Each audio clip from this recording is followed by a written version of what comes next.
네, 11월 10일 김은지의 뉴스인 두 번째 코너 여의도 박장대소입니다. 좀처 웃을 일 없는 정치 뉴스. 하지만 이 두 분과 함께라면 웃음 포인트 쏙쏙 찾아낼 수 있는데요. 바로 두 분 소개하겠습니다. 안녕하세요. 안녕하세요. 안녕하세요. 네, 션샤인이라고 할까요? 선샤인이라고 할까요? 선샤인. 네.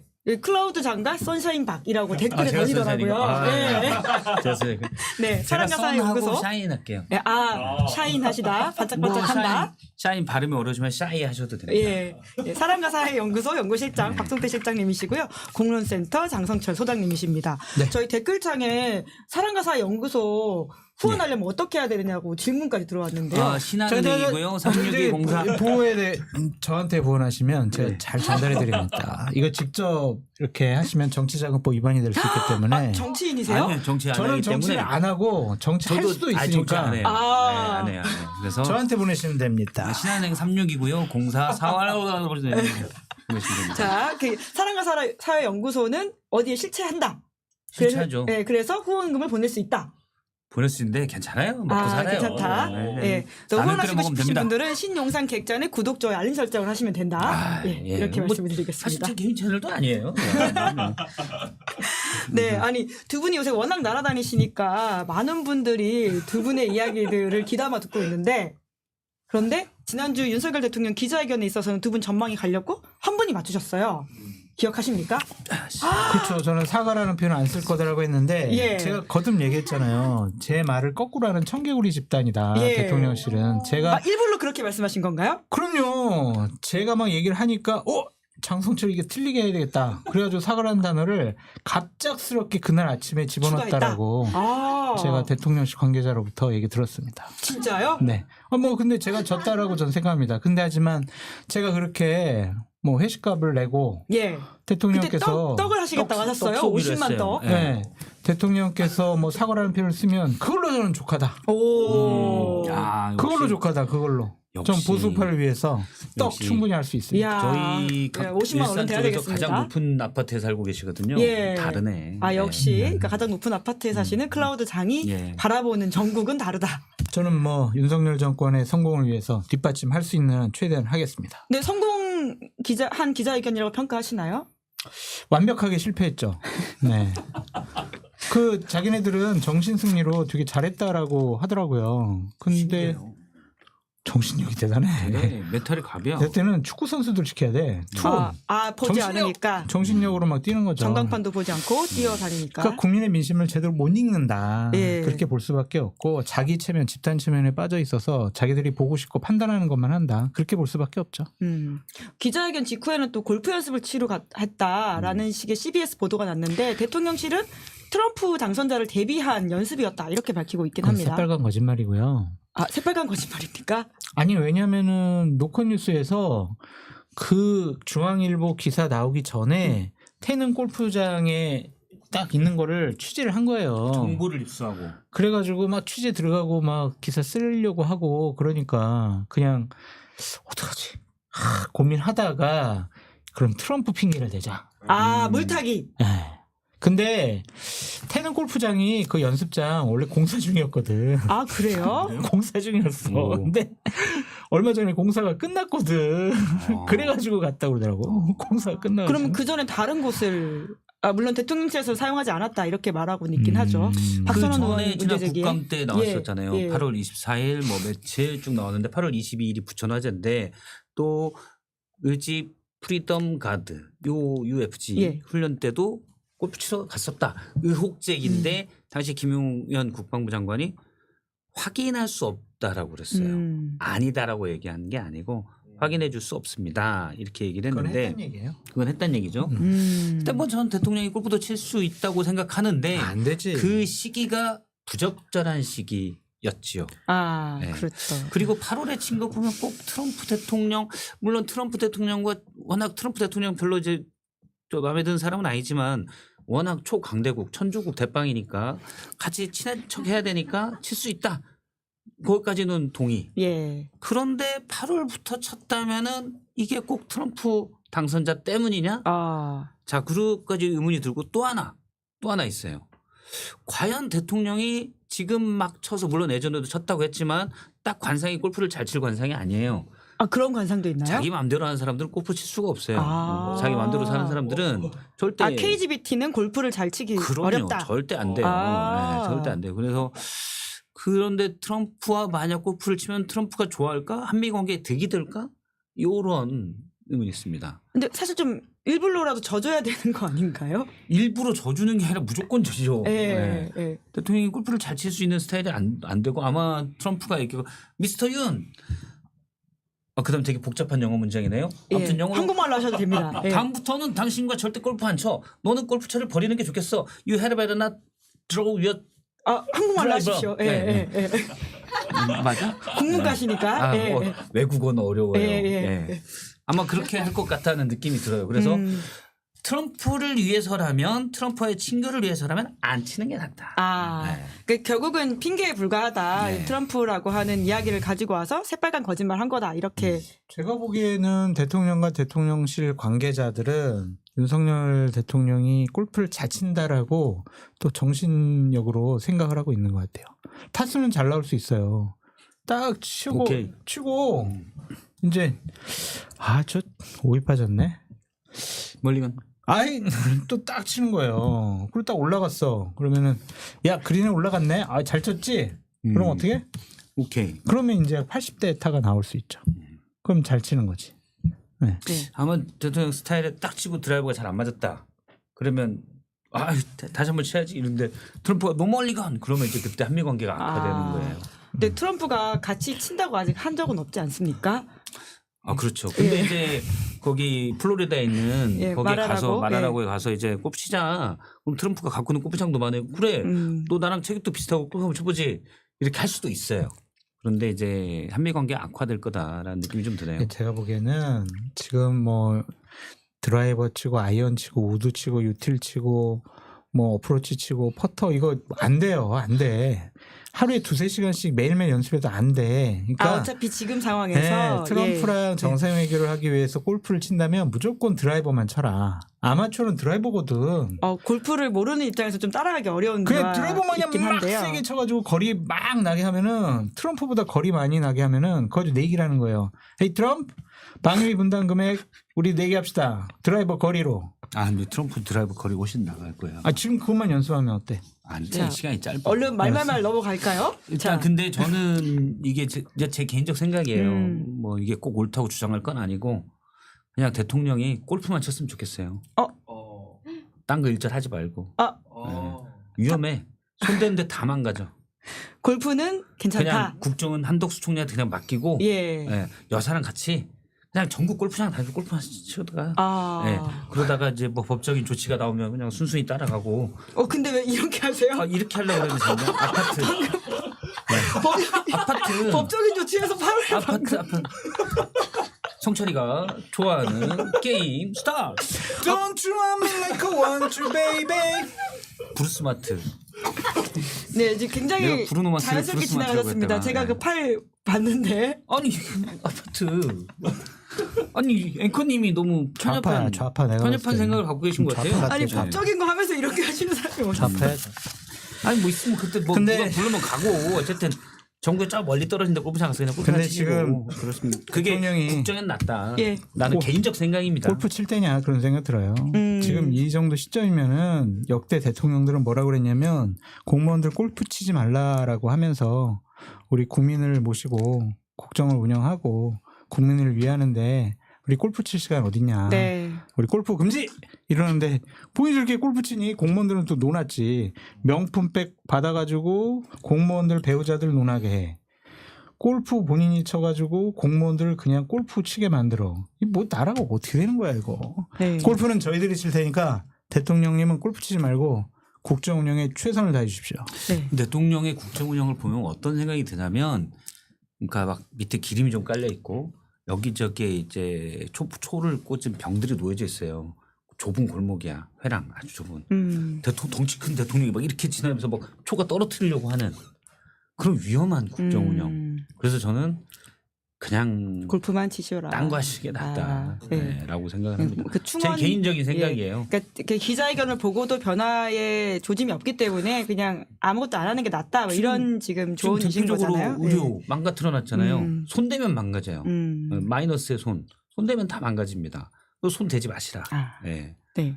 대통령 앞에 또 다르게 지금 놓인 이제 국정 과제만이 아니라 사실 산이라고 하는 게 명태균 게이트이거든요. 네, 이번 주에 이 명태균 씨 구속영장 청구됐고 관련해 가지고는 박성태 실장님께서 말말말 가져오셨으니까 그 이야기로 넘어가 볼까요? 예. 예. 과시와 주장. 요게 검찰의 명태균 씨 구속영장에 들어가 있는 내용입니다. 그러니까 대통령과의 예를 들어서 22년 지방선거 때 나오는 군수에 나오려고 했던 사람, 광역에 나오려고 했던 사람 1억 2천씩 2억 4천을 받았잖아요. 이게 정치자금법 위반 혐의로 구속영장이 현재 청구돼 있는데 여기에 대통령 내외와의 부부와의 친분 관계를 과시했다. 과시하면서 그 뒤에 문장이 뭐라고 돼 있냐면 사선 김영선 의원을 내세워 그분들이 공천 받을 수 있도록 했다. 그런데 이분들도 김영선 전 의원을 보고 AB 기사에 나온 이제 그러니까 지방선거 때 공천을 받으려고 1억 2천씩 냈던 두 분. 네. 이분들 중에 한 분은 나는 공천의 대가로 줬다라고 주장했어요. 근데 이분들도 김영선 전 의원을 보고 줬다기보다도 명태균 씨가 대통령 내외의 친분을 계속 과시했기 때문에 계속 얘기했기 때문에 대통령 내외를 보고 내가 공천 받을 수 있겠거니 했는데 검찰의 영장에는 김영선 사선의 김영선 전 의원을 내세워라고 나와요. 네. 대통령을 뺍니다. 아, 영장에는 대통령이 사라졌다. 그렇죠. 그리고 친분을 과시했다고 하잖아요. 과시. 예. 과시인데 물론 띄엄띄엄 과시한 건 있는데 대통령이 5월 9일 날 취임식 전날 그 중요한 때 사실은 대통령의 권력이 가장 피크일 때가 바로 그날입니다. 그날 명태균 씨와 전화하잖아요. 그래서 공관에서 보고 왔는데 가지고 왔는데 내가 김영선이 열심히 뛰었으니 주라 했는데 말이 많대. 비슷하세요. 네. 비슷하게 봐요? 저는 비슷. 아니 뭐 말이 이제 많대 당해서 아무튼 예. 근데 그거는 이미 여사도 명태균 씨의 이제 말로 녹음이 된 거지만 여사도 얘기하기를 여사도 계속 명태균 씨와의 친분을 얘기했고 예. 자기 선물이래. 그리고 공개된 캡처에는 명태균 씨가 공개된 캡처예요. 나는 명 선생님을 완전 의지하는 상황. 그 해안. 이런 게 있잖아요. 네네. 과연 친분을 과시했냐. 이런 얘기가 있어요. 그리고 김영선 전 의원의 그러면 공천 문제가 나오잖아요. 김영선 전 의원의 공천에 예를 들어서 김영선 전 의원이 받는 세비 7,600 받는 거에 반으로 해서 7,600을 받았다고 영장에 적시가 돼 있는데 거기엔 뭐가 돼 있냐면 뭐라고 써 있냐면 김 대통령 내외와 가깝다고 주장하며 예. 주장에 불과하다. 주장해서 예. 그거를 해서 전략 공천을 받게 해줬고 다음에도 받게 해주겠다고 하면서 김영선 전 의원부터 받았다고 돼 있어요. 그러니까 이거는 그게 사실이 아니라 대통령 내외와의 관계가 사실이 아니라 명태균 씨의 주장이라고 하는 거예요. 명태균 씨가 허풍쟁이로서 그렇죠. 장사를 한 거다. 이런 취지의 그런데 주장이네요. 우리가 수많이 나온 녹음과 캡처 실제로 대통령 우선까지 보면 이게 과연 명태균 씨의 주장인가? 라는 의문을 갖게 되잖아요. 그럼 뭐냐 검찰은 철저하게 대통령 내외를 이 사건과 분리시키려고 했다. 꼬리 자르게 하는 게 이미 영장에서 보인다. 그렇죠. 영장에서? 영장에서 이미 대통령 내외의 친분을 명 씨가 근거 없이는 제가 붙인 말인데 그런 뉘앙스예요. 과시하고. 또 내가 대통령 내외와 친해서 당신의 전략 공천 받겠어 라고 주장하고. 그런데 그 명태균 씨 얘기만 있으면 그게 주장이고 과시일 수가 있죠. 그게 아니라 김영선 전 의원이 얘기하잖아요. 사실은 뭐 명태균 씨 덕이 있고 내가 도의적 책임이 있지. 그래서 여러 가지 비용이나 이런 거. 실제 공천을 받은 사람이 얘기하잖아요. 그리고 그 공천을 대가로 금품을 받은 혐의인데 공천을 누가 줘서 명태균 씨가 줄 수 있습니까? 명태균 씨는 그냥 사인이에요. 네. 산이라고 주장하지만 사인이에요. 그럼 누가 줬어요? 꼬리 자르기다. 대통령 내외가 준 것으로 돼 있잖아요. 권한이 없는데. 그래서 검찰이 공천에 개입했다 그 대가로 돈을 받았다. 근데 그게 허풍 그러니까 사기가 아니고 실제로 이루어진 일이기 때문에 그러면 누가 준 거냐? 대통령 내외가 개입해서 준 거다. 여기까지가 나와야 완결된 게 되는 거죠. 근데 그건 빼고 예. 그냥 공천을 받았어. 명태균 씨가 이렇게만 명태균 씨를 통해서 공천을 받았어. 이렇게까지만 된 거예요. 이미 기대 수준의 굉장히 낮은 수사에 불과하다 이런 말씀이신 것 같은데. 일단 명태균 씨에 대해서는 어떻게든 뭐 하려고 할 텐데 대통령 내외는 철저하게 빼는 그 논리를 만들기 위해서 11명의 검사가 머리를 쥐어짜고 있지 않냐. 뭐 그럼 영장이 발부되건 기각되건 큰 의미는 없다 이렇게 보시는 거네요. 명태균 씨 관련해서는 의미가 있죠. 근데 일단 대통령 내외는 거기까지 못 현재 가니까. 검찰의 오늘 영장을 보면 그런 부분들을 철저히 좀 빼려고 한다. 네. 구속영장을 굉장히 일타강사로서 분석을 해주셨는데 그럼에도 불구하고 장 소장님은 명태균 씨 구속영장 기각될 거다 이렇게 말씀하시는 걸 제가 듣긴 했습니다. 그 여러 가지 이유가 있는데 명태균 씨가 협박을 많이 했잖아요. 이거 나 진짜 가만히 안 두면 나 문제 생기게 하면은 나는 폭로할 거야. 대통령과 여사님에게 상당히 위해가 가해질 거야. 그런 투로 얘기도 많이 했고 어쨌든 강혜경 씨랑 운전기사분들이 여러 가지 녹취록, 녹음 파일들을 다 야당이나 언론사에 넘겼는데 그거에 대해서 이제 1차적으로 해석도 해주고 해명해주고 방어를 칠 수 있는 사람이 명태균 씨밖에 없거든요. 구속대에 들어가 버리면 그 역할을 할 사람이 없어요. 그럼 일방적으로 그냥 야당이 주장하는 거 예전에 명태균 씨의 육성 이런 것들이 국민들에게 전달된단 말이에요. 정권의 위해가 위험 요인이 된다라고 생각을 할 것 같아요. 구속이 되면. 네, 그래서 저는 처음부터 구속영장을 안 칠 거라고 생각을 했는데 워낙 그거 안 치는 게 말이 되냐라는 의견이 많으니까 생색냉이용으로 구속영장을 치고 기각할 수밖에 없는 허술한 영장을 법원에 제출하지 않았을까 좀 그런 생각이 들어요. 판사에게 모든 책임을 물 수 있게 빠져나가는 영장이다.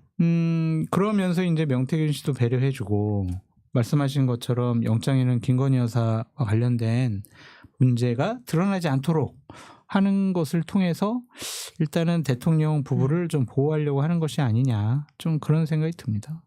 근데 검찰의 구속영장이 허술할 수는 있어요. 그거는 뭐 의도도 있을 거예요. 말씀하시는 의도인데 의도도 있을 수 있고 능력도 있을 수도 있고 제가 조금 전에 사실 명태균 씨랑 길게 통화를 했었는데 방금요?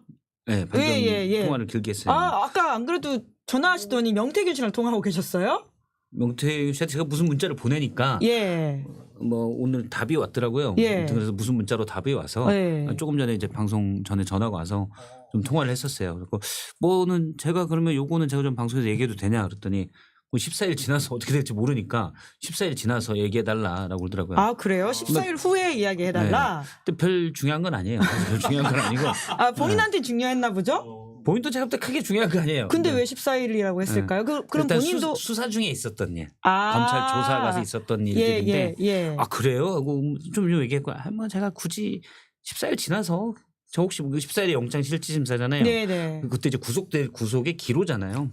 그때 되면 그냥 하셔라 이렇게 하고 그렇게 얘기를 했는데 일단 명태균 씨는 정치자금법 위반에 대해서 7,600만 원은 빌려준 돈이었다. 김영선 전 의원에게 2020년부터 빌려줬다. 그 주장을 계속 하고 유지하고 있고 있죠. 그리고 2억 4천만 원 그 출마를 희망하는 분들에게 받은 2억 4천은 그 돈은 미래한국 연구소로 간 돈이거든요. 내가 받은 게 아니고 걔네들이 알아서 한 거다. 난 상관없다. 사실은 컨설팅비를 해주기로 미래한국 연구소가 한 건데 그 미리 받았고 그다음에 한 거다라고 주장을 해요. 근데 저는 사실 그 주장에 대해서 지금 검증할 능력은 없거든요. 양쪽의 주장이 다른 거죠. 명태균 씨랑 강혜경 씨의 주장이 다른 건데 그걸 이제 법원이 어떻게 판단할 일차적으로? 거냐. 그거는 이제 지켜봐야 될 것 같아요. 그 본인은 지금 구속 가능성이 있다고 판단하고 있는 것으로 보이세요? 명태균 씨 같은 14일을 경우는 기점으로 이야기한 일단 거면? 정치 자금에 대해서는 본인은 깨끗하다라고 얘기를 해요. 그건 주장이죠 역시. 제가 그걸 검증할 정도가 지금 안 돼서 명태균 씨는 깨끗하다고 얘기를 하고 다만 뭐 공천 개입 그건 나는 의견을 얘기했지. 그건 대통령이 내외가. 뭐 요렇게 하는데 구체적으로는 얘기를 안 하고 공천에 대해서는 나는 의견을 낸 것이다. 그 주장을 계속 유지하고 그런데 이제 그 명태균 씨 문제가 아니라 사실은 대통령과 여사의 공천 개입 문제가 되는 거예요. 법적으로는 사실 명태균 씨는 그 얘기할 수 있죠. 근데 대통령과 여사의 법적인 문제 그거는 명태균 씨가 아무래도 막 얘기를 하려는 건 좀 꺼리는 분위기고 그런데 일단 워낙 사회적 무리가 돼서 내가 거기에 대한 처벌을 받을 수도 있구나라는 생각은 하는 것 같아요. 처벌을 받을 수도 있다. 근데 그 일단 사회적 관심이 커졌고 강도에 대해서는 구속까지 갈 수 있다도 염두에 두고 있다 이렇게 느껴지셨어요? 뭐 그럴 가능성이 높다라고 볼지 어쩔지 모르겠어요. 예, 근데 예. 염두는 당연히 두겠죠. 아. 예. 네, 굉장히 평론가들에 대해서도 비판적인 말씀을 많이 하시던데 박성태 실장님 십상시. 어떻게 그렇게 통화를 십상시. 하셨어요? 네. 아니 걸면 걸려요. 아, 제가 뭐 걸려면 걸 수 있는 거예요. 그게 이제 박성태 실장님이 그 기자를 오래 생활하시면서 취재 노하우인데 상대방을 걱정해 줍니다. 그 편에서 이해해 줍니다. 어떻게 알았지? 진짜 뭐 보통 취재 뭐 기자분들은 그냥 직선으로 들어오거든요. 근데 박 실장님은 뒤 와서 어깨부터 주물러 줍니다. 아이고 힘들죠. 아이고 걱정되네. 건강 조심하세요. 등 두드려주고. 그러면 좀 잠깐만 앉아봐요. 내 말 좀 들어봐요. 이렇게 되거든요. 그런 노하우가 예전에 국회에 출입할 때부터 아주 뛰어난 취재 기자였죠. 아니요. 이번에도 위로했잖아요. 막 위로한 건 명태균 씨 아니고 제가 위로하면서 걱정스러운 얘기. 위로했다기보다는 제가 얘기를 했죠. 그냥 부담될 텐데 옳은 길 가라. 네. 옳은 길이 뭐냐고 이제 물어보던가요? 물어보죠. 뭐라고 네. 하셨어요? 옳은 길은 다 얘기해라. 진실을 밝혀라. 그것이 옳은 아니 길이다. 뭐 사적인 그런 게 있잖아요. 사실 예. 뭐 저는 그런 걸 이해해요. 예. 명태균 씨 입장에서는 어쨌든 대통령 윤석열 대통령과 김건희 여사 본인을 인정해줬고 나중에 어쨌든 뭐 지금 대통령이고 여사인데 본인의 말로 예를 들어 대통령 내외에게 위해를 끼칠 수 있다라는 거는 사실 인간적으로 미안할 수 있죠. 근데 그런 거에 너무 연연하지 말고 그냥 크게 옳은 길로 가라. 뭐 이렇게 얘기를 했죠. 근데 저는 명태균 씨랑 연락을 하고 통화를 하고 그 사람의 얘기를 듣는 게 뭔 의미가 있을까라는 저도 좀 생각이 듭니다. 네. 말이 계속 바뀌어요. 취재하려고 한 건 저도 아니었습니다. 네. 말이 계속 바뀌는 취재하려고 하신 건 아니었고 문자를 그냥 보내셨던. 그렇죠. 취재하려고 한 건 아니고 진짜 걱정돼서. 아니 그냥 예. 예. 왜 이렇게 걱정이라기 예전에 한번 했더니 분이 또 뭐 이렇게 뭘까 자기 하고 싶은 얘기를 하고 그런 게 있더라고. 그래서 그냥 뭐 위로라기보다 지금 누가 위로라기보다는 뭐 지도 네. 지도 편달. 네, 지도 편달하셨다고 합니다. 예. 네. 네, 와중에 해피투게더님과 이송결님이 슈퍼챗을 쏴주셨는데요. 특히나 이제 김소연 씨와 관련돼 있는 질문을 하시는 것 같은데, 이준석 의원과 관련해서 이제 악의 축이다 이런 이야기까지 하고 있는 명태균 씨 변호인에 대해서 장 소장님이 어떻게 좀 보시는지 궁금해하시는 것 같아요. 김소연 씨의 메시지는 오염이 됐다고 좀 보여져요. 왜냐하면 그 이전에 강용석 TV에 나가가지고 이준석 대표에 대해서 온갖 험담을 다 했던 사람이거든요. 사적 감정을 갖고 얘기를 하고 있기 때문에 그 사람의 주장을 그렇게 귀 기울여 들을 필요가 있을까라는 생각이 들어요. 그러니까 본인의 생각을 막 얘기를 하는 거잖아요. 그냥 그대로 한 귀로 듣고 한 귀로 흘리면 되는 것이지 어떤 의미를 갖고 우리가 분석을 하고 얘기를 하는 것은 별 의미가 없어 보인다. 그런 생각이 좀 듭니다. 네. 예를 들어서 그 가능성은 저는 두 가지 정도로 생각을 해요. 그러니까 22년 5월 9일 새벽의 얘기잖아요. 맨 처음에 김소연 변호사 주장에 따르면 일단 검찰에서 그런 걸 확보한 텔레그램을 봤다라고 얘기하는 거잖아요. 이준석 대표가 먼저 명태균 씨에게 연락을 해서 대통령이 김영선 경선하라고 하던데? 라고 하니까 김영선을 밀던 명태균 씨가 깜짝 놀라서 아침부터 여기는 이제 나와 있는 정황으로 판단하는 거예요. 아침부터 여사한테 전화해서 여사님 우리 김영선 의원 어떻게 합니까? 그래서 다시 그 전에 뭐 제가 물어보니까 이걸 카톡으로 했냐 물어보니까 카톡에는 문자로 했다고 그러더라고요. 대통령님 김영선 의원 부탁합니다. 이런 거 이제 문자로 쭉 했고 그거는 조금 전에 제가 확인을 했어요. 네, 문자로 했다. 그는 카톡을 그날 아니 문자예요 그러더라고요. 네. 그런데 어쨌든 그리고 대통령이 나중에 전화 와서 우리가 다 들은 녹음. 내가 뭐 공관위에서 가지고 왔길래 우리 김영선이 하라고 했는데 당에서 말이 많네. 요 얘기잖아요. 그 다음에 녹취들이 있는 그런 정황이잖아요.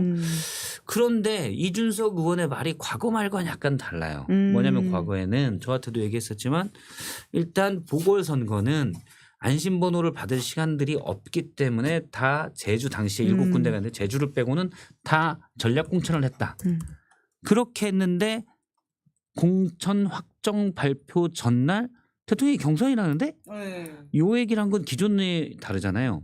그러면 실제 명태균 씨의 힘이 얼마인지 대통령한테 이걸 얘기해서 다시 바꿀 수 있는지를 보려고 했을 가능성 일단 뭐 태핑이라고 할까요? 이렇게 두드려보는. 그러니까 이준석 의원이 워낙 전략적이기 때문에 그런 걸 했을 가능성을 하나 점쳐볼 수 있고 또 하나는 실제로 확정이 안 된 왜냐하면 대통령이 이래요. 당에서 말이 많네. 확정이 안 된 상태이기 때문에 그 명태균 씨를 잘 아는 이준석 의원이 이거 확정 안 됐어. 명태균 씨 당신이 풀어라고 얘기했을 가능성. 후자 쪽이 좀 더 무게가 있죠. 더우신 것 같아서 에어컨 좀 틀어달라고 했습니다. 갑자기 위를 쳐다보시길래 설명을 좀 드려야 될 것 같아서. 슈퍼챗으로 또 질문이 들어왔는데 이것만 더 명태균 씨 이야기를 하고 다음으로 넘어가면 좋을 것 같은데요. 명태균 씨가 구속 대비해서 보험 들어놓은 게 있을지에 대한 두 분의 예측이 궁금하다라고 하는 건데 해선생 영어 잉글리시 위드 헤이즈님께서 질문 주셨어요. 선샤인바 클라우드장 콤비 덕분에 답답한 뉴스도 웃으면서 챙겨볼 수 있다 이렇게 이야기하시면서 두 분의 이후 예측에 대한 질문을 주시는데요. 근데 명태균 씨의 메시지가 계속 바뀌어가지고 뭘 참 판단하기가 어려워요. 근데 뭘 가지고 있다 이런 이야기는 바꾼 적은 없잖아요. 아니 가지고 김 여사 있는데 음성. 뭐 그게 있다 없다 뭐 그런 얘기도 하고 딴 데서는 아니 녹음도 없다고 그랬어. 딴 데서는요. 그리고 딴 데서는 또 있다고 그러고 방금 전에 박성태 실장님하고 통화할 때는 뭐라고 했냐면 박 실장님이 다 까버려 그랬더니 진짜 깎아요 막 또 이러더라고. 들었구나 옆에서. 그렇게 크게 얘기하는데 그럼 듣지 그러면은 네. 그걸 어떻게 안 들어요? 들으라고 한 거잖아 나보고. 아니 나는 그냥 대기실에서 계속 했죠. 그럼 나 대기실에 있는데 대기실에 했으면 내가 듣지 내가. 네? 잘하셨어요. 그런 거 내 입으로 보면은 얘기한 게 그랬어. 네, 그런 전에 거 들으셨다. 보면은- 진짜 깔까요라고 했다고. 그런 네. 것도 있는 것처럼 또 보이잖아요. 근데 딴 데 가서는 또 없다고 그랬단 말이야. 그러니까 이게 뭐가 뭔지 모르겠어요. 그래서 그 사람 얘기하기가 좀 답답해요. 보험으로 무언가를 가지고 있을 가능성. 보험이라기보다는 보험일 수도 있겠. 저는 기본적으로 있다라고 생각을 해요. 그런 게. 근데 이제 그게 어떤 분노? 정말로 날 구속해? 이럴 거냐? 그거는 모르겠어요. 그리고 구속이라고 해서 모든 상황이 끝나는 것도 아니고 그렇죠. 일단 네. 재판도 쭉 있고 또 다른 게 또 어떻게 될지 모르잖아요. 그러니까 검찰과 정권을 만약에 폭로로 마음을 먹으면 검찰과 정권을 상대로 해야 되는 건데 마음 같아서는 정말 날 이렇게 버린단 말이야? 할 수 있지만 예. 실제 액션에 들어갈 때는 겁도 날 수 있고 그럼요. 고민도 될 수 있고 사람이 그럴 수 있죠. 감당하기 어려운 상황이 그렇죠. 펼쳐진다. 원래 대부분의 사람은 그 경우에 포기해요. 그렇죠. 어떻게 될지 모르니까. 예. 그러니까 그 전에는 뭔가 직접적인 액션이 들어오기 전에는 계속 블러핑을 하죠. 나 진짜 한다. 근데 막상 들었어요.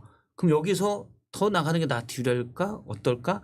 이 고민을 하는 순간 사실은 대부분 사람은 포기해요. 그럼 저희가 훨씬 힘이 세거든. 네 자폭일 수도 있다라고 한 두려움이 있을 그렇죠. 것이다. 그럴 때는 왜냐면 체념하게 돼요. 그냥 몇 년 참지 뭐.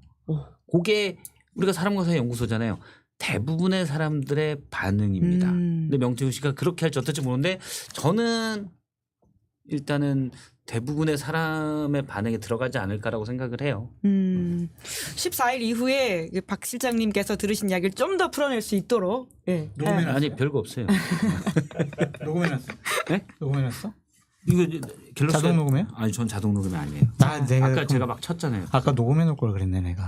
아깝다. 옆에서 다 들렸죠. 예, 명태균 게이트에서 나왔던 또 여러 가지 정황들이 그러니까. 제3자가 녹음한 것들 이런 건데 그러네. 참 이게 반복되고 있는 장면인가라는 근데 생각도 듭니다. 그런 거 명태균 씨가 뭐 물론 말이 많이 왔다 갔다 했는데 대통령과의 녹음 이거는 제 그냥 추정은 말이 왔다 갔다 하니까 제 추정으로 있긴 있는 것 같아요. 김소연 변호사도 있다고 그랬어요. 그렇죠. 예. 윤석열 대통령과 통화한 게 너무 감격스러웠어. 그 목소리를 그냥 자기가 휴대폰 전화기 안에 놓기 위해서 녹음을 했다. 그렇게 얘기를 했어요. 김소연 씨가. 그뿐만 아니라 건진과의 경쟁 관계도 내가 이거 안 해놨으면 어떻게 밀릴 뻔하지 않았냐 이런 취지 이야기를 하지 않았습니까? 근데 그건 김건희 여사 관련된 이야기인데요. 예. 일단 조금 전에는 그 대통령의 녹음이 있는 폰은 자기가 포렌식에서 보려고 했는데 그건 이제 기존에 한 말이에요. 보려고 했는데 패턴을 까먹어서 폐기했다. 라고 주장하는데 내가 뭐 옛날에 있다고 하면 뭐예요? 그걸 제가 어떻게 다 얘기해요. 그래가지고 그런 식으로 영장실질심사를 받으면 불리합니다라고 저는 얘기를 한 거예요. 그럴 수 있겠네요. 네. 네. 자세한 이야기는 다음 주에 더 하도록 하고 또 장성철 소장님께서 준비해 오신 말말말 있으니까 그 이야기로 넘어갈까요? 한동훈 뒤에 느낌표까지 느낌표 넣었어요 누가? 저한테 보내실 때 느낌표 보내셔가지고 넣었습니다. 물음표를 할까 느낌표를 할까 고민을 하다가 섬세하게 고민하셨군요. 아직은 좀 생각해 봐야 할 지점들이 있어서 어떤 지점이죠? 느낌표로 했습니다. 예. 저는 이제 쫄았다, 겁먹었다 한동훈 그렇게 생각을 했거든요. 윤 대통령한테요? 김건희 그 여사한테요? 상대가 윤 대통령일 수도 있고 보수파 진영일 수도 있을 것 같아요. 지금은 말이야, 이재명 시간 아니야. 이재명을 비판하고 이재명을 공격해야 될 시간인데 자꾸 한동훈이 김건희 여사나 윤석열 대통령에게 삿대질을 하니까 지금 전선이 흐트러진다. 그러니까 한동훈 당신은 옳은 말을 하더라도 11월 달만큼은 좀 이재명 당대표에게 집중을 해라. 그러한 조언을 그러니까 뭐 이렇게 좀 저급하게 했겠어요. 좀 정제돼가지고 전혀 안 저급한데요. 예. 정제해가지고 이제 주위에서 많이 한동훈 대표에게 얘기를 했다고 하더라고요. 지금 이재명의 시간이니까 좀 당분간 전략적으로 우리가 약간 좀 판단을 해야 될 부분들이 있다. 그것이 이제 저희 같은 사람들이 보기에는 에이 꼬랑지 내렸구나, 겁먹었구나, 지금 뭐 대통령이 약속한 거 하나도 없는데 뭐 하는 짓이야, 그렇게 비판을 하지만 한동훈 당대표로서는 그 말을 무시할 수가 없었을 것 같다라는 좀 생각이 들어요. 생각해봐요. 지금 이제 14일 김혜경 여사, 15일 이재명 대표 1심 선고가 나오는데 지금도 막 오늘 뭐 하는 거야, 지금 대통령실 인적쇄신해라, 지금 뭐하냐, 강훈 뭐 그 사람 지원한 거 처리하는 것이 인적쇄신이야, 부족하다. 네. 예. 공식적으로 활동 금지하는 것이 대통령이 김건희 여사에 대한 조치냐, 더 강한 조치를 해라, 계속 해봐요. 두드러 맞을 거야 아마. 보수 우파 진영이죠. 네. 그래서 전략적으로 좀 후퇴한 것이 있는데 이게 좀 선이 굵은 정치를 할 스타일은 아니구나 이번에 좀 느꼈어요. 그러니까 자잘하구나. 그러니까 그 표현이 정확한 것 같아요. 자잘하다. 네. 내가 이런 표현 안 썼어야 되는데 정확하네. 좀 쫀쫀하다, 자잘하다. 계산을 쫀쫀하다보다 자잘하다가 맞는 것 같아요. 계산을 너무 많이 하는구나 그런 생각이 들어요. 그러니까 정치는 계산에서는 큰 정치인 될 수가 없거든요. 그냥 민심이 원하는 대로, 국민 보는 대로 그냥 한번 쭉 밀고 나갈 때가 필요해요. 그런데 지금 한동훈 대표의 지금 모습, 스탠스, 메시지는 상당히 지금 눈치를 보는 거다. 그래서 큰 정치인 되기는 글렀다. 좀 그런 생각도 좀 들더라고요. 근데 이제 특별감찰관을 14일날 의총을 통해서 만약 한동훈 대표가 원하는 대로 이끌어내지 못하면은 이러한 것에 결정적으로 하나의 증거가 될 수가 있겠죠. 원하는 대로 이끌어낸다라고 하는 것은 그날 애매하게 좋은 토의를 하겠다라고 끝나면 한동훈 대표가 졌다 이렇게 보시는 건가요? 그렇죠. 지금 네. 한동훈 대표가 계속해서 특별감찰관은 그 의총에서 결정될 겁니다, 이렇게 아침에 박종훈 최고위원도 나와가지고 얘기를 하던데 당의 분위기는 달라요. 지금 추경호 원내대표의 생각은, 또 윤핵관들의 생각은 뭐냐면 그날 결론 안 된다. 그냥 여러분들 얘기 다 듣고 더 논의해 보겠습니다, 돌격 앞으로 이재명, 이거예요. 결론이 이미 났어요. 결론이 끝났어. 근데 거기서 한동훈 대표가 오늘 특별감찰관 제도는 우리가 꼭 도입을 해서 국민의 사랑과 신뢰를 받는 그러한 계기로 삼아야 할 것입니다. 점점 더 멀어지고 있는데요. 이제 그렇게 얘기를 할 텐데 한동훈 대표의 뜻대로 안 될 가능성이 높아 보인다. 좀 그런 생각이 들어요. 이거는 원근법을 표현한 거예요. 원근법. 둘 사이가 점점 멀어진다기보다는 그런 의미도 있네요. 예. 역시 김은재 앵커님이 잘 파악하셨어요. 일단 한동훈 대표는 짜잘하다라고 표현하셨잖아요. 예. 이걸 어떻게 하면 자잘함을 표현할까? 원래 한동훈 대표 이게 더 작았지만 키웠잖아요. 윤한 대립 있을 때 둘이 비슷하다고 키웠잖아요. 지금은 그건 아닌 것 같아요. 근데 당장 우리가 이거를 좁게 이렇게 할 수 없으니 제가 근대 미술의 원근법으로 자잘함을 표현한 거예요. 3D를 2D로 표현하신 그렇죠. 상황이십니다. 원근법으로 한동훈 대표의 자잘함을 표현했다. 요거 좀 둘 사이가 멀어진다는 얘기예요? 멀어졌다? 그런 중의적 의미도 있네요. 저는 그냥 자잘한 것만 표현하려고 했는데 김은재 앵커님이 멀어졌다도 같이. 멀어진 건 아니에요. 오히려 가까워지면서 아니지. 자잘해진 거죠. 지금은 공격을 하지 않으니까. 그렇죠. 자잘한 그래 뭐 우리 한동훈이가 그래도 나한테 의리를 지키는구만. 골프나 치러 가자. 이제 이럴 수가 있는 거죠. 대통령은. 이렇게 하면 더 작아 보이네. 한동훈 대표도 골프를 치나요? 친다는 아실 소리는 것 못 같은데, 들었고요. 어. 즐겨 하시는 거는 있잖아요. 밤에. 콜라. 전신용. 그 얘기 하면 안 된다고 그랬잖아. 전신용. 저희 방송에서 많이 하셨어요. 그 얘기 하면 안 돼. 전신용은 다들 해요. 전신용 샤워. 안 돼? 저희 방송에서 안 씻어, 추천해 그러면? 하셨습니다. 네. 그래요? 알겠습니다. 자, 모두가 알고 있는 제가 얘기 안 내용이긴 했어요. 합니다. 제가 얘기 안 했어요. 아무튼 근데 박 실장이 얘기했어요. 예. 한동훈 대표 저희가 두 달 전에 아마 요거 같은 크기로 만들었잖아요. 예. 한동훈 대표의 이렇게 방석대 네. 시장님의 강력한 요청에 의해서 예, 저희가 같은 좀 크기로 사이즈를 오히려 한동훈 교체했죠. 대표가 더 전면에 나서면 이렇게 커 보이는 효과까지 있었는데 예. 최근의 모습은 그게 아니에요. 너무 짜잘해요. 예. 근데 이렇게 어려운 걸 물론 쉬운 건 아닙니다. 근데 이렇게 어려운 거를 그럼 몰랐냐? 근데 본인이 누차 얘기했습니다. 피하지 않겠다. 피하는 거는 내 스타일이 아니다. 그리고 지난번 만찬이 아니죠. 대통령과의 면담. 예. 모욕받은 면담 이후에도 국민만 보고 가겠습니다. 민심만 따르고 절대 피하지 않겠습니다. 지금은 거의 이렇게 있는 거예요. 피해. 거의 뭐 이렇게 보이지도 않아요. 이렇게 딱 이렇게 안 보이게. 네? 기자들이 오면 이렇게 너 어딨지? 이러고 있는 거예요. 그렇잖아요. 네. 본인도 부끄럽지 할 말이 없으니까. 그러니까 예를 들어서 지금 이재명 대표만 계속 얘기하고 있는데 물론 이제 그건 법원이 판단할 문제예요. 15일, 25일 법원이 판단할 문제인데 제가 늘 얘기하지만 대통령의 공천 개입 의혹 또는 여사의 도이치모터스 그 불기소한 거 최대 권력자의 의전서열 1위 관련된 의혹들이 많은데 의전서열 8위인 야당 대표의 물론 법원에서 유죄를 내릴 수도 있는 거예요. 그렇지만 그걸 가지고 하는 건 이미 이걸 갖고는 막 얘기하고 여기 있다만 한 게 있는데 이거는 그냥 난 모르겠는데 지금 그러고 있단 말이에요. 이게 과연 공정에 맞냐. 아니죠. 네. 그러면 애초에 그렇게 얘기를 했어야죠. 지금까지 멋있는 말을 혼자 다 해놓고 이제 와서 문제가 되니까 뭐 보수 분열 이런 얘기하니까 안 보이는데 이러고 있잖아요. 저 이런 거 잘하죠, 근데. 굉장히 예, 그 어떤 말을 지금 모션으로 표현하시는데 탁월하시네요. 직관적이에요. 예. 방송 기자를 오래 해가지고 이렇게 직관적으로 표현하는데 아주 능숙해요. 예. 두 제가 가지 이런 말을 좀 소품만으로도 부끄러워. 이렇게 능숙하게 진행하는 네, 저희 아주 박성태 직관적인 실장님. 방송이죠. 예. 네. 그러면 뭐 처음에 뭐 이렇게 특검까지는 있더니 예. 주문 이렇게 있는 거죠. 그럼 특검까지는 가지도 못한다 이렇게 특검 가지고도 지금 당내에서 결국 친윤의 제압을 받을 거다 이런 말씀이시잖아요. 그렇죠. 좋은 말로 대충 14일을 넘어가고 계속 시간을 끌 거다 이렇게 그러면서 이재명 예측하시잖아요. 대표 요구를 할 거고 비판을 많이 하고 특검이 올라가더라도 박종훈 최고위원이 그러더라고요. 이번에는 지난번보다 더 아마 반발표? 이탈표요? 이탈표가 예. 별로 없을 거다 그런 식의 얘기를 하더라고요. 이탈표 누군지 아시나 보네요. 박정훈 의원은. 중립지대 의원이라고 그렇게 뭐 얘기를 하던데. 근데 그분들도 이번에는 안 찍을 것이다 이렇게까지 말하는 거 봐서는. 그러니까 좀 이해가 되지 않아요. 그냥 갑작스럽게 사람들이 돌변해가지고 그렇게 대통령과 호흡을 같이 하는 모습을 보이잖아요. 예. 그걸 왜 그럴까? 왜 그런다고 보세요? 아까 얘기했잖아요. 겁먹었거나 예. 보수우파 진영에 있는 분들이 공통 분모가 있어요. 교집합이 있어요.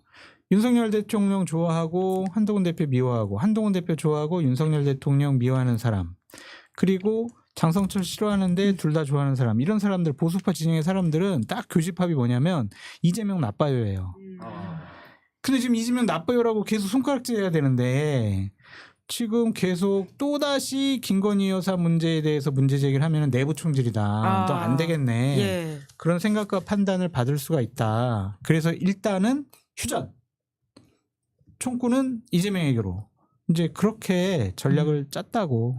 근데 얘기 들었어요. 나중에 또 친윤계는 한동훈 대표 공격하고 있잖아요. 오늘 소위 말해서 당 게시판에 있었던 그 가족 아이디 사건 관련해 가지고 당무감사해야 된다. 심지어 홍준표 시장은 수사를 해야 된다. 이렇게까지 말하고 그러니까 뭐 있거든요. 인간말종 장해찬 씨도 이제 그런 얘기를 했는데. 김민전 최고위원도. 뭐 하면 되죠. 네. 근데 뭐 아이디야. 뭐 그냥 제가 뭐 윤석열이라고 해도 아이디 딴 사람들 없으면 그냥 쓸 수 있는 거잖아요. 실명이라고 하던데. 실명이라고 동명이 그것이? 예. 그렇는지 8명의 아니면은- 동명이인이다. 이게 지금 국민의힘 해명이긴 합니다. 그러니까 그것이 이제 거의 당원 게시판에 쓸 때는 실명 인증을 해야 되고 닉네임 없이 실명을 갖고 당원 게시판에 글을 쓴다라는 거예요. 그런 이야기가 있더라고요. 근데 저는 그건 좀 이해가 되진 않아서 제가 판단하기는 좀 어렵네요. 그러니까 제 근데 질문은- 만약에 가야 될 거야. 만약에 그렇다면은 뭐 크게 비판하는 걸 가지고 조사하나? 저는 자꾸 우리 그러면 여기 댓글에 장성철 개 XX 소 XX 그거 다 수사 의뢰해요 명예훼손으로. 아유, 그럴 필요 없잖아요. 정치적인 비판은 그냥 정치권에서 해결해야지. 자꾸 뭐 그런 것까지 사법적인 영역으로 가서 조치를 하려고 하느냐. 제 질문은 그러니까 지금 친한계에서는 확전 자제 모드인데 오히려 친윤계가 다시금 한동훈 대표를 공격하는 모양새라고 하는 게 이 당내의 어떤 분열 양상을 좀 다시 자제하고 가자는 게 아니라 또다시 갈등 모드로 가는 거냐라는 것이었거든요. 그렇게 보여지네요. 그거는 이제 주도권을 놓치지 않겠다는 것과 주도권 놓치지 않겠다. 대통령실의 분위기를 다시 읽은 것 같아요. 어쨌든 대통령은 어쨌든 윤핵관들하고 추경호 원내대표에게 강한 의지를 표명했다고 하더라고요. 어떤 의지요? 특별감찰 무조건 한대. 이거 정리. 특감이 뚫리면은 특검까지 그냥 뚫리는 거야. 방어선이 뚫려. 그러니까 이거 막어. 이제 그런 강력한 메신저를 받았으니까. 그럼 이거는 다시 이제 한동훈 공격 친윤들이 그렇게 생각할 수는 있겠죠. 그리고 한동훈 대표가 잘 안 돼야 자신들의 활동 공간과 영역이 넓어지기 때문에 그럼 뭐 그냥 언제든지 공격할 수 있는 거 아니냐 그런 생각이 드네요. 근데 이쯤에서 프레임을 좀 정리하고 갈 필요성은 있는 것 같아요. 누가? 프레임 그 국민의힘의 내부의 프레임에 대해서 누가 정리? 제가요. 나 뭐 하면 좀 안 기회 돼? 좀 주십시오. 내가 왜 이렇게 말귀를 못 알아듣지? 내가 정리해. 죄송해요. 내가 한다고요. 제가 저번 주에 이명 걸려가지고 이비인후과 약을 먹었더니 어머. 말귀를 못 알아듣네. 지금은 괜찮으시고요. 잘 들리는데 말귀를 못 알아듣는 병으로 가서 아이고. 이건 어디 가야지 병원을? 말귀를 못 알아들으면? 저희 집 오면 치료해 드릴게요. 사랑과 사회연구소에서. 사람은 다 다루니까. 네, 프레임을 정리해 주신다면. 뭐냐면 지난 대통령의 기자회견이 아주 실망스러웠잖아요. 그러니까 제가 얘기하지만 대통령의 품격과 자격 없음을 가감없이 드러낸 기자회견이에요. 그걸 국민의힘에서는 진솔이라고 표현을 하더라고요. 그건 절대 아니다. 왜? 진솔은 진실하고 솔직하다인데 진실은 아니고 정말 무자격함을 솔직하게 드러냈다. 그건 제가 맞는 것 같다고 봤어요. 그러니까 그런 건데 국민의힘 내부에서도 충격을 받았는지 하루 말이 없다가 그다음에 한동훈 대표가 내놓은 메시지는 대통령의 쇄신에 대한 약속 잘 들었다. 이제 실천합시다. 말도 안 되잖아요. 모든 국민이 거의 모든이라는 표현은 이제 안 맞겠죠. 거의 대부분의 국민이 분노하고 저분이 우리 대통령이야? 큰일 났군 우리나라. 이렇게 판단했는데 집권여당 대표가 쇄신에 대한 약속이라고 규정을 해버렸어요. 이게 프레임이에요. 네. 그것이 한동훈의 프레임이다. 그렇죠. 예.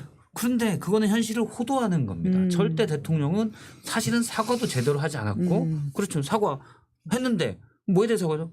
그냥 반대했으니까 했어. 이랬는데 그게 무슨 사과입니까? 구체적으로 오히려 말해달라고 했죠. 그렇죠. 대통령은. 내가 뭘 잘못했지 명확하게 딱 짚어서 얘기해주면 이라고 했는데 사과라고 규정을 했고 그다음에 특별감찰관 문제도 기존 입장과 달라진 게 하나도 없어요. 그런데 약속했다고 또 얘기를 해요. 한동훈 대표는. 한동훈 대표가. 여사의 대외 활동도 물론 이번에 해외 순방은 안 가지만 사실상 자제 국민이 그 정도 순간인데 그 정도 얘기인데 한동훈 대표는 중단을 약속했다라고 또 좋게 판단하는 거예요. 이건 뭐냐면 여기 이런 얘기가 났겠네요. 누구 집을 소개하러 갔는데 부동산 중개업자가 이 집이 그냥 개판이에요. 난리야 그냥. 그런데 저쪽 뒷베란다에 수도꼭지 하나가 잘 나와. 그거 딱 틀고 물 잘 나오네. 이렇게 얘기하는 건 똑같은 거예요. 이걸 우리는 뭐라고 하냐면 호도라고 하는 거예요. 그런데 그렇게 대통령이 전혀 약속도 안 하고 대통령은 사실은 횡설수설 본인 하고 싶은 말만 하고 지나갔는데 약속을 쇄신에 대해서 약속했다라고 하고 마치 그걸 전제로 깔고 그럼 이제 잘하면 됩니다. 지나간 일은 다 묻어둡시다. 특별감찰관 하고 그다음에 여사 좀 활동 자제하면 되고 이렇게 프레임을 짜고 가는 거예요. 근데 그게 아니죠. 그러면 우리도 어느 순간 뭔가 지금 바뀌고 있나? 이렇게 되고 있는데 그게 전혀 아닙니다. 도이치모터스 공천 개입 의혹. 근데 검찰이 아예 그 불기소하고 명태균 씨 관련된 공천 개입 의혹. 뭐 그다음에 다른 거 우회도 많잖아요. 이거 지나간 많은 앞으로야 그냥 뭐 잘해야죠 물론. 그건 뭐 앞으로 잘하시고 지나간 건 묻자는 건 말이 안 되는 거죠. 네, 그 프레임을 정확하게 우리가 봐야 된다. 이런 말씀이시네요. 대충 왜냐하면 실컷 싸우던 강력하게 대통령 저 정도야? 라고 봤을 정도로 그 대통령과 각오 세우던 대표가 여당 대표가 갑자기 그 약속 떠발듣겠습니다. 선고해야죠. 이러니까 그래 뭔가 쇄신 약속을 했었군이라는 착각을 우리가 하게 되는 거예요. 그래서 제가 그 프레임은 바꿔줘야 된다. 변한 건 없습니다. 우리가 다 지난 7일 대통령이 기자회견에서 목도했듯이 대통령이 변한 건 없는데 그걸 쇄신이라고 예. 호도하고 마치 다 된 것처럼 얘기하는 거는 잘못이다. 그거는 한동훈 대표가 큰 정치인의 자질이 없음. 호도하고 국민을 있는 것이다. 그렇죠. 속이고 있다는 예. 방증이에요. 속이고 근데 있다. 박 실장님, 우리가 좀 조금 그냥 며칠 두고 봐야 될 게 네. 지금 이런 상황이 한동훈의 한계인지 아니면 정치력인지 우리가 좀 판단을 해봐야 될 것 같아요. 아니, 근데 저는 지금 그러니까 뭐 삼보 전진을 위한 일부 후퇴일 수도 있다. 자기들은 그렇게 얘기하더라고. 정치력이라고 하는 것을? 전략적인 후퇴. 예. 정무적인 판단. 결과를 보면 알 수 있지 않을까. 근데 그 결과의 판단 기준을 뭘로 봐야 되는 것이냐. 예. 특감으로 봐냐, 특검으로 보냐, 김건희 여사에 대한 문제에 대한 완벽한 조치냐. 그 여러 프레임 가지를 봐야 될것 자체에 대해서 같은데. 논박을 하신 것 같아요. 네. 네. 근데 하여튼 만약 이런 식으로 정치력을 발휘해서 뭐 문제를 큰 논란과 갈등 없이 특감 부분도 정리해내면 이거는 재평가할 수는 있는데 뭐 그럴 수 있죠. 그 가능성에 대해서는 상당히 낮게 보고 저도 낮게 봐요. 이거 뭐냐면 이번 일로 또 드러난 거는 한동훈 대표가 능력이 없다라는 게 드러났어요. 정치적 능력이 없는 게. 왜냐하면 애초에 이런 일이 생기는 저는 그래서 그걸 항상 구조적 딜레마라고 표현을 했는데 대통령은 이것도 직관적으로 표현을 해드릴게요. 대통령은 성정상 예. 갈수록 추락하게 돼 있어요. 왜냐면 반성을 안 하니까. 성정상이요? 그렇죠. 제가 옛날에 그래서 그림 일기라도 써야 된다라고 얘기했잖아요. 예. 추락하게 됐어요. 근데 한동훈 대표가 이러면 안 돼요. 끌어올리려고 했는데 이런 반성을 해야 돼요. 이러면 모르겠는데 괜찮아요? 이렇게 모르겠는데 그것도 아니고 처음에는 안 되겠다. 차별화를 하려고 했잖아요. 근데 다시 지금 다 지난 다음에 다시 이렇게 하고 있어요. 그래서 이게 같이 추락하냐? 아니면 이렇게 밀 때 배신자가 되느냐 이 딜레마가 있거든요. 어떤 길로 가도 그렇죠. 예. 딜레마. 그래서 어려울 거다. 예. 이건 제가 봄부터 그래서 그렇죠. 템플스테이 가시라고 한 거예요. 출마하지 말라고 하셨죠. 네. 예. 그런데 했잖아요. 그러면 로드맵을 제가 능력이 없다고 얘기한 건 로드맵을 잘 짜서 이 어려운 문제를 어떻게 해결해 갈까라는 구상과 실천이 예. 있었어야 됐죠. 근데 말은 엄청나게 거칠어요, 사실은. 대통령에 대한 말은 거치고 뭐 저 정도까지야? 기자들에게 그건 친윤들 얘기도 맞는 게 있어요. 기자들에게 다 얘기하고 뭐 해라. 본인이 안 참는다는 건데 그 정도로 거칠어요. 그런데 그렇게 거칠게 대통령을 비판하다가 갑자기 이제 와서 분열하면 안 된다고 하고 껴안고 있어요. 이게 그러니까 기본적으로 로드맵이 없는 거예요. 예. 이 그래서 능력이 문제를 없다. 어떻게 해결할까?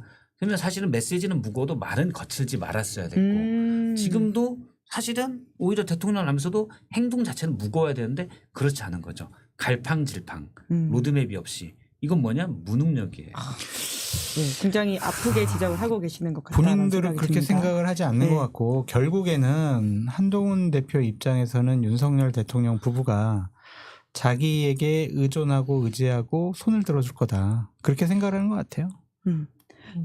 그래도 이거는 좀 여쭤봐야 될 것 같은데, 그러니까 한동훈 대표가 이런 뭐 쇄신의 노력을 하고 있다라고 이야기하더라도 뉴스가 계속 김건희 여사 관련된 게 나오면 나오죠. 사실 이게 막아질 수가 없는 상황인 건데 장 소장님이 또 하나 예측해 주신 게 있잖아요.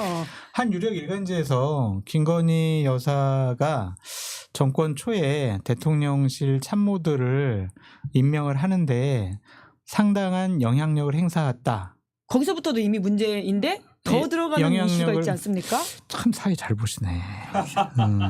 그러니까 영향력을 행사했다라는 것과 또 하나는 이제 거기에 사주 역술이 좀 들어간 것이 아니냐. 사람을 뽑을 때 사주와 역술까지 봤다.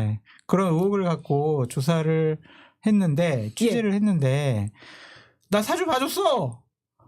이렇게 증언을 한 역술인 취재가 끝났다고 하더라고요. 그러면 이미 그 관계했던 사람이 증언을 했다. 증언했대요. 그럼 곧 기사 나오는 거네요? 곧 나온대요. 그러면서 그 역술인하고 최근까지도 연락을 했다. 김건희 여사가 땡땡땡에 대해서 물어봤다.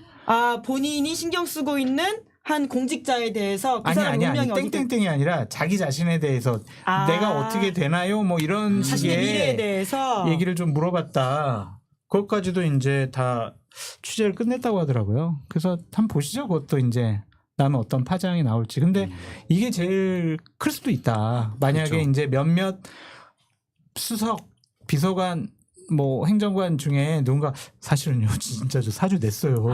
이런 증언을 누군가 하게 되면은 그거는 정말 큰일 일이라고 저는 생각이 들거든요. 그럼 장관 임용할 때 이거 원래 후보자 신청서 내잖아요. 인사 검증 동의서 거기에 내가 태어난 시간까지 써내야 되는 거예요?